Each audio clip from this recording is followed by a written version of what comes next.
Welcome everybody, this is iClorox. You're listening to part 4 of The Forest of Doom, part of my Fighting Fantasy live read that I did live on Twitch and have since transcribed and edited down for your enjoyment on YouTube. If you find yourself skipping ahead and you need to find parts 1, 2, or 3, you can find those links in the description below. Otherwise, sit back, relax, prepare to be extorted by a guy totally on mushrooms, finding out what exactly is the creepiest face that you could ever put on the top of a crypt, and of course, let us continue our total and absolute gremlincide. Hope you enjoy. The tunnel ends at a cave entrance. A curtain hangs over the entrance and you're unable to see inside. If you wish to throw back the curtain and enter the cave, turn to 71. If you wish to turn around and return to the junction in the tunnel, 296. Yeah, let's surprise whoever's in here. Do it. 71.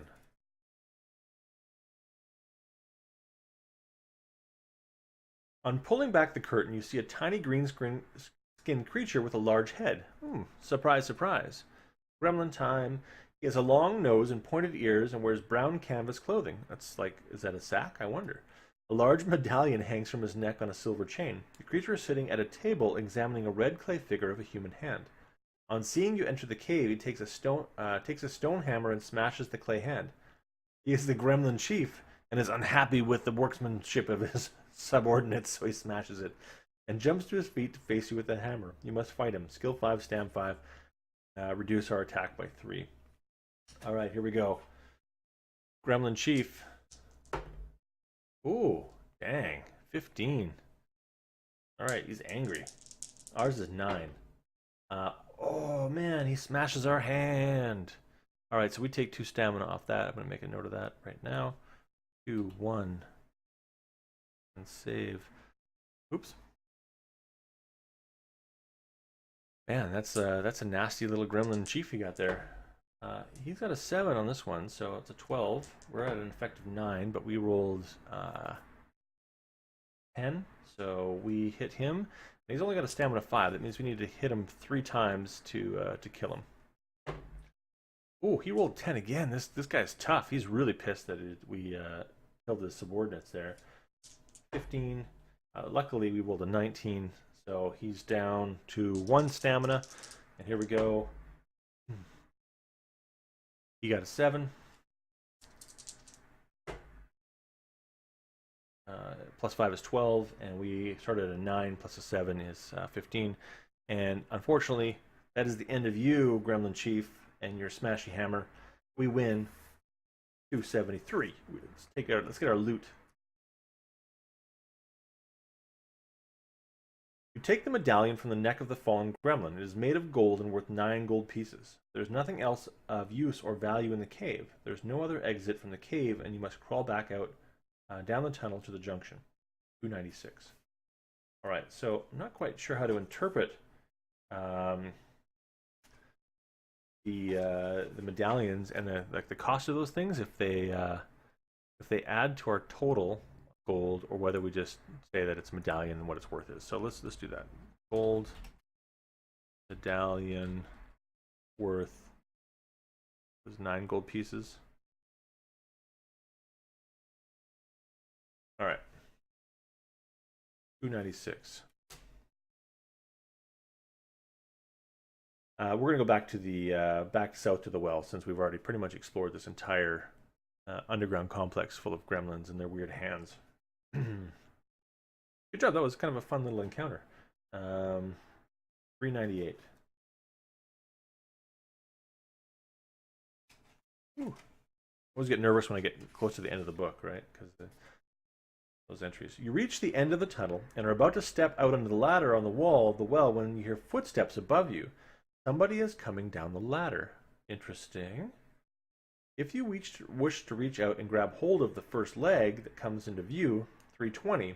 If you'd rather wait for the visitor to enter the tunnel, turn to 193. Cool. All right, let's wait it out. 193.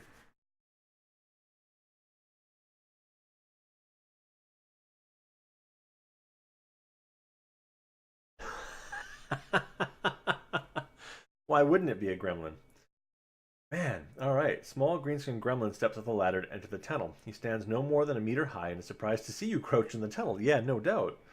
With there's like goblin blood or gremlin blood all over you. He draws a dagger from his pocket and is jerking. You must fight him. Skill 4, stamina 4. That's 2 attack rounds with an effective skill of 9. Rolls a 7 plus 4 is 11. That's an easy beat for us. 7. It's 1 down. We just need a second hit on him. And he is not super awesome. So that's going to be an 11 for him. And for us, that's a 9. And our magic crystal ball of dice rolling. So that is 1 extra. I think we pretty much wiped out their entire clan at this point. A little family of gremlin craftspeople. All right, 110. I feel kind of sad. If you wish to search through the gremlin's leather backpack, yeah, we do. Why wouldn't we? We're just going to find, what do you think? We're going to find hands? Hands? Clay hands? 257. Let's do it. I've never done this part of this book before. I don't remember this at all. 257. In the backpack, you find some elven bread, which will restore 4 stamina if you eat it. Nice. Add 1 luck point and turn to 31. All right. Since that's the same as 1 provision, I'm just going to add 1 more provision and regain a luck point. So please hold for that. 1 second. 1 luck back, and elven bread will add back 1 provision for us. Good job, team.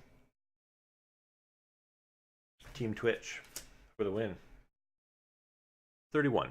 You crawl out of the tunnel and step onto the ladder on the wall of the well. You climb out of the well and return to the path. Turn to 362. Which way are you heading? If you wish to continue east, 281. If you wish to continue west, 238. I think we were heading west before, from what I recall. So we head the same way.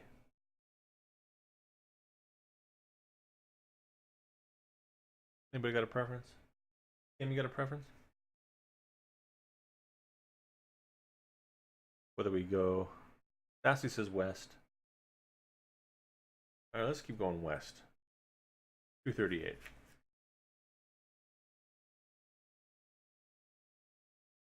Walking west along the valley floor, you pass a junction in the path, which leads south and back into the hills. You decide to keep walking west, or to 221.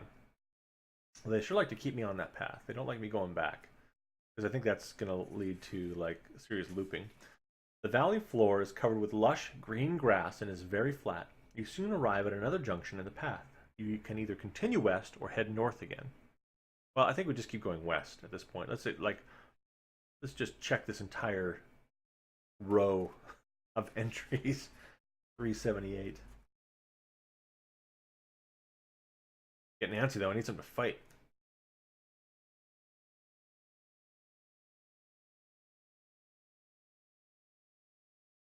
Ooh. To the left of the path, you see a small man with a long gray beard sitting cross-legged on top of a huge mushroom. He's wearing a bright red jacket and cap, and his trousers are black at the end of his knees.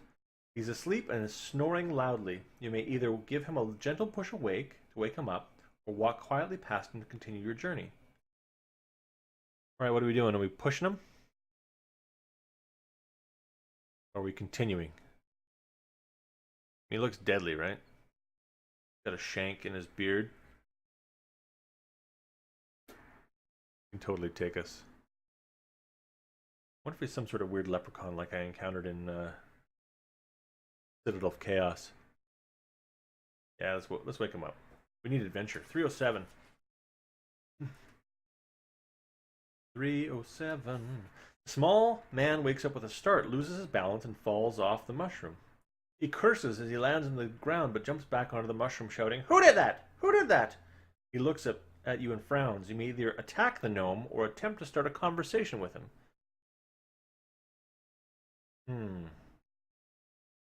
Be rolling with the gnomies.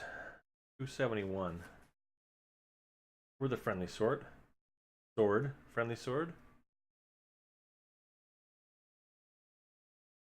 You approach the gnome with your arm extended, offering to shake his hand, an offer which he accepts with a doubtful look on his face.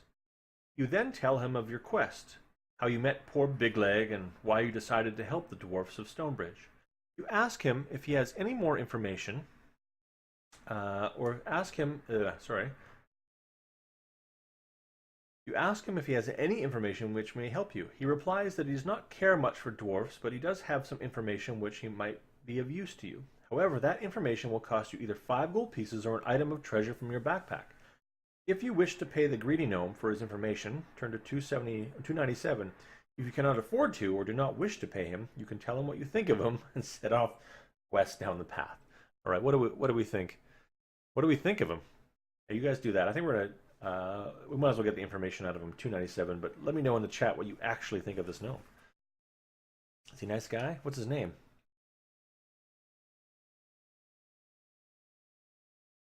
Hey, that man. Yeah, let's do it. He accepts his payment. Okay, so hold on. He accepts the payment. What are we going to give him? Just give him that gold medallion that we got? I think so. We're giving him a sweet tip. Yeah, I think Sassy's got it. Give him that medallion. He accepts his payment.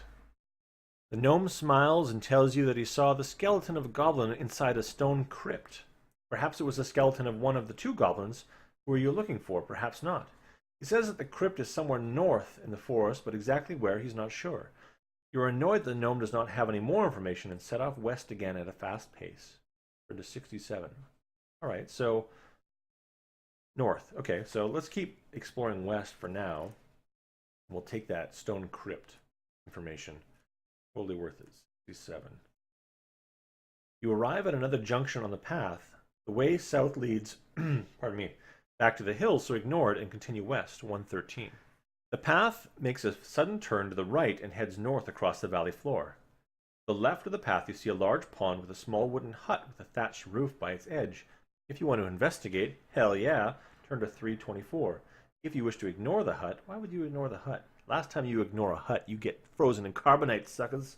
Ooh, Star Wars joke. You walk around the front of the hut and see a large blue vase standing on a small porch. There is nobody about. You open the door of the hut, but there's nobody inside. The hut is also devoid of any furniture or objects. You walk outside again and inspect the blue vase. You look inside, but despite the sunlight, you're unable to see beyond the rim. The vase is filled with an eerie blackness. You shake it and hear a rattling sound. You may drop the vase on the ground, put your hand inside the vase, ignore the vase, and return to the path that head north. All right. Please decide our fate. All right, 250 it is. Let's see what happens.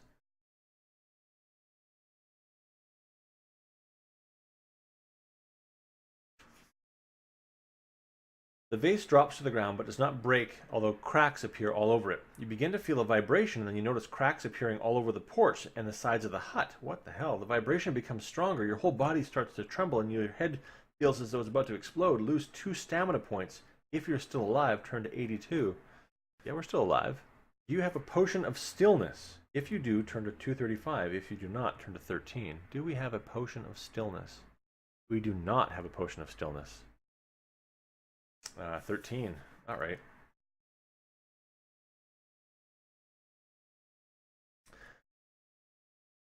The vibration feels like shock waves which seem to hammer your body. Your legs feel like lead and you are unable to move. Suddenly, the hut collapses and crashes to the ground. The sky darkens and the wind starts to howl all about you. The wind blows harder and becomes as strong as a gale. It's force knocking you to the ground. You cling to the porch and shield your face from the dirt and debris thrown up by the gale. Above the deafening noise, the wind, you hear laughter followed by a deep voice rejoicing. I am free! I am free! You have released an earth elemental into the world. Lose 3 luck points. Gradually, the howling wind dies down and the skies brighten. You pick yourself up from the rubble and begin slowly walking to the path to head north again. 149. Oh, man. Sweet elemental. All right, so now I think is the time with 6 luck for us to drink our potion of luck. I'm just going to quickly bookmark that, double check. I think, as I recall, the potion of luck restores luck points and adds 1 to initial luck. So we were at our initial luck, I believe, in this case was it? Let me see. We passed twice. Was 11. So we're going to get back up to full 12 luck by drinking this potion. That was unlucky. Let's see. Luck 12. Good. And we need to strike out our luck potion. All right. 149.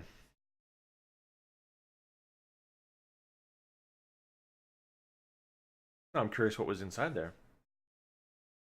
As you walk across the valley, you see the dark green wall of darkwood forest looming up before you. The path leads directly into the thick undergrowth, and soon you're walking between tall, dark trees and thorny bushes. It is quiet, or dark and quiet. The path forks. Should you walk east, or should you rather continue north? Well, I like that we're zigging and zagging and not going like straight north. But it did the gnome did say the goblin was in a crypt to the north. So I don't know, what do you guys think? North or east? Alright, looks like we're gonna head north. 306. Amidst the trees to the left of the path you see a small stone building covered with ivy and moss. If you wish to examine the building, turn to 391. If you wish to carry on north along the path, turn to 112. Alright, we're definitely, this sounds like kind of crypt-ish here, so I think we're definitely going to 391 on this one.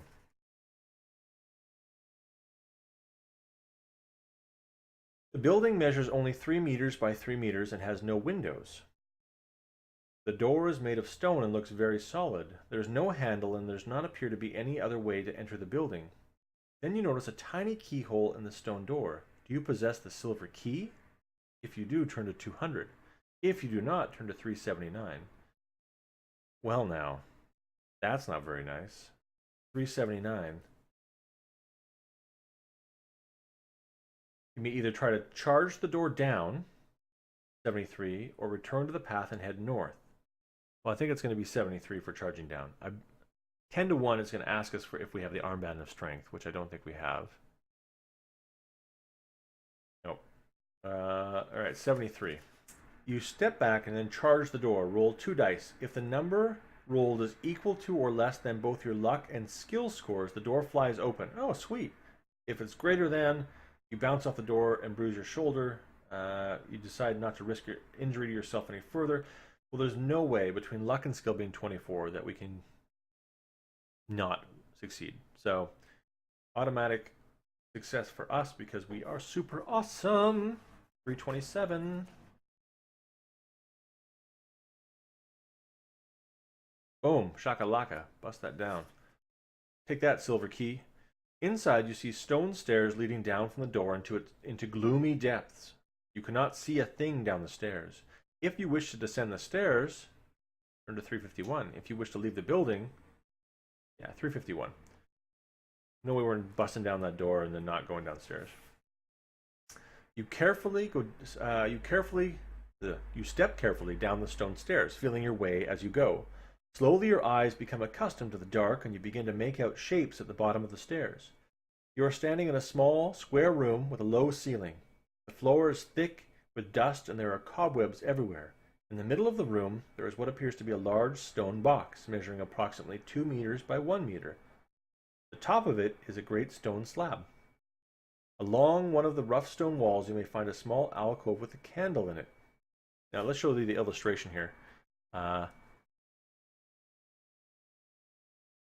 I've got the candle already in the illustration. What is that? That's freaking me out right there. Like that creepy ass face in the dust or whatever that is. Man. Alright. I guess we're gonna find out what that is. Ugh.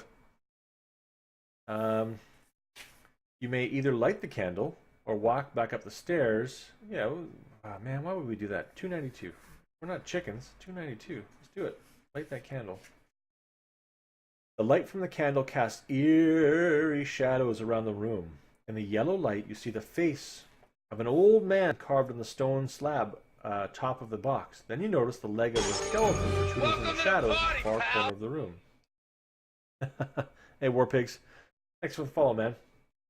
We're going to be doing lots more of these over the course of the year, so you will now be updated fully. Then you notice the leg of a skeleton protruding from the shadows in the far corner of the room. You walk over to the skeleton to inspect it. The skeleton is small, and the skull has a sharp protruding teeth. It could be the skeleton of either a goblin or an orc, or maybe a gremlin. You walk over to the stone box. The slab on the top looks as though it could be removed. If you wish to try to lift the stone slab, turn to 95. If you wish to ignore the slab, return to the path. Man, there's like only one option, which is always to move forward. 95. I hope everybody enjoyed Ian Livingston's The Forest of Doom, part of the Fighting Fantasy live read series that I'm doing. So if you did enjoy this and you'd like to figure out what's going on in part 5, what's exactly in this crypt and how I get this thing open, throw a like in there if you liked it. Otherwise, throw a subscription in. Love to have people join the channel and prepare for some more Forest of Doom.